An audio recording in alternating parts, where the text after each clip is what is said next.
In the spring of 2003, the provincial government and the federal government put their heads together and came up with a plan called the Pink Salmon Action Plan.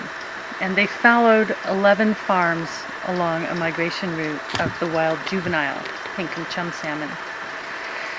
Not all the farms actually did anything. A lot of those farms were already closed down or had IHN disease die-offs, and so it was actually just one or two farms. But the effect was that the majority of Tribune Channel and the Birdwood Islands of Fife Sound had no farm salmon in it for the spring of 2003. And so our even cycle fish who'd come in the year before put their babies to sea that spring. And for the first time in my 4 years of work, the number of sea lice per fish dropped. It dropped dramatically. It dropped from an average of about 10 to an average of just about 1 sea louse per fish. And 30% had none at all. So when I saw that, I thought, we're going to have a good run back when those fish return. Well, they're returning this year. This is the even cycle again, coming back in 2004. And there's 7 times the babies returning as there was in the adults in those rivers. So the run increased by 7. It's still way down. It's about 250 to 290,000.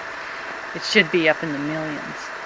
But the rebound of these fish was spectacular.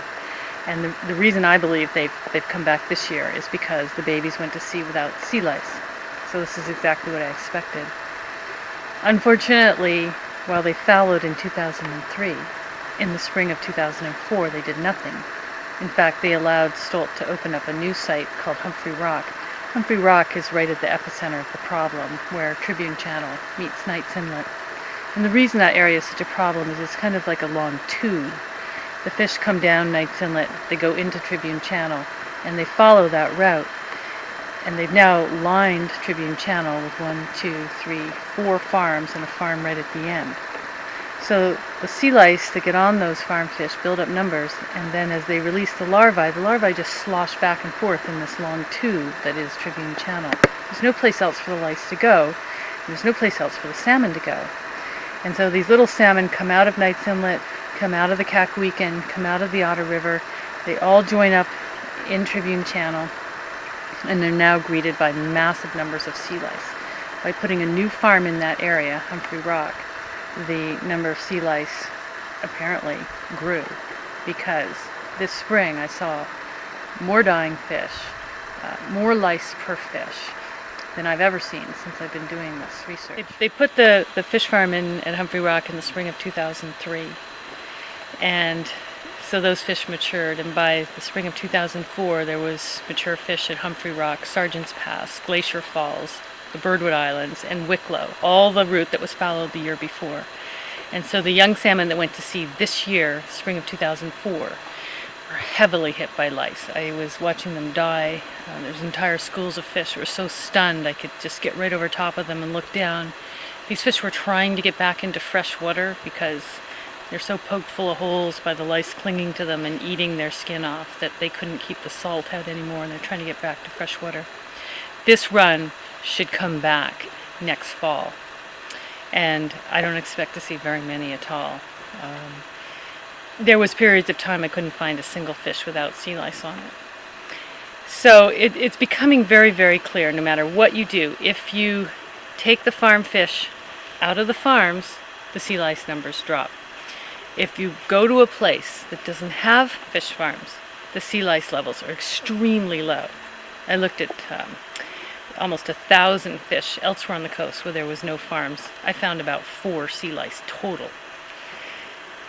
When you put the farm fish back in the farms, the sea lice levels come up.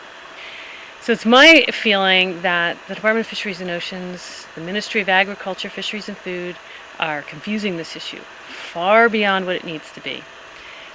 I've been able to accurately predict the return of pink salmon in the Broughton Archipelago for the last 3 years. And it's not because I'm a great scientist. It's because the sea lice issue is so simple. It's so clear. You count the number of baby fish that are infected with lice, and that's how many fish you do not get back. 98% of your run is infected, you only get back 2%. I feel that I'm going to watch this place die unless the public steps in right now. It's very clear the government doesn't have the will to control this industry. The sad thing is the industry is only a flash in the pan. They're running out of food. Their market is vanishing. They're not here for the long term, and I think people have to really think, do they never want those wild salmon again? Because once they're gone, they're gone. You can move the industry around, you can bring it back, take it out, put it in tanks, you can do various things with the industry, but you can't do it with the wild salmon. They will come home to their rivers until they're extinct, and then they won't. And it's very, very simple. When you look at the coast, you just need to figure out where your very smallest salmon are. If you have a salmon that weighs less than a gram, which those little chums and those pinks are much less than a gram when they come out of the river, they cannot meet a fish farm because those fish are too small to take even a single sea louse. Research in Norway tells us that. Research in British Columbia tells us that. The facts are in. The weight of evidence is so enormous that unless the managers do something right now, we can hold them responsible for the destruction of these stocks, without a doubt.